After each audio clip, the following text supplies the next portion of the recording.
Hebrews 11, verse 17 to 40. By faith Abraham, when he was tested, offered up Isaac. And he who had received the promises offered up his only begotten son, of whom it was said, "In Isaac your seed shall be called," concluding that God was able to raise him up even from the dead, from which he also received him in a figurative sense. By faith Isaac blessed Jacob and Esau concerning things to come. By faith Jacob, when he was dying, blessed each of the sons of Joseph and worshipped, leaning on the top of his staff. By faith Joseph, when he was dying, made mention of the departure of the children of Israel, and gave instructions concerning his bones.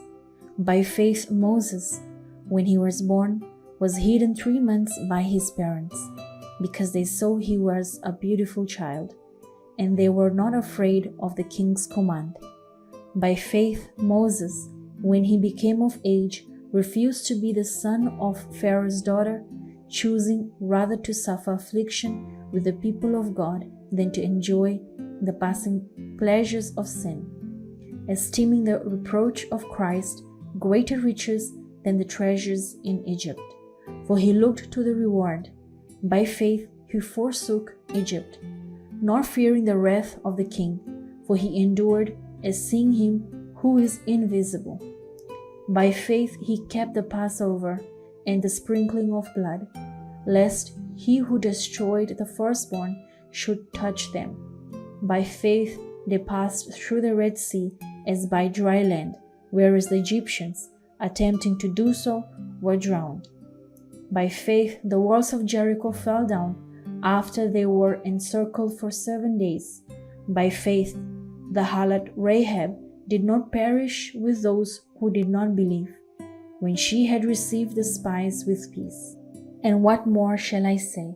For the time would fail me to tell of Gideon and Barak and Samson and Jephthah, also of David and Samuel and the prophets, who through faith subdued kingdoms, worked righteousness, obtained promises, stopped the mouths of lions, quenched the violence of fire, escaped the edge of the sword, out of weaknesses were made strong, became valiant in battle, turned to flight the armies of the aliens.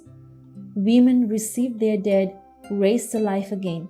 Others were tortured, not accepting deliverance, that they might obtain a better resurrection.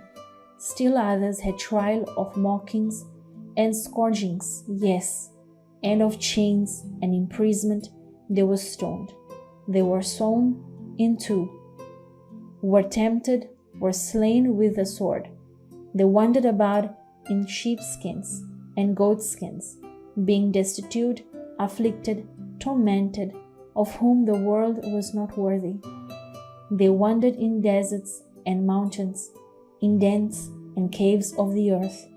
And all these, having obtained a good testimony through faith, did not receive the promise, God having provided something better for us, that they should not be made perfect apart from us.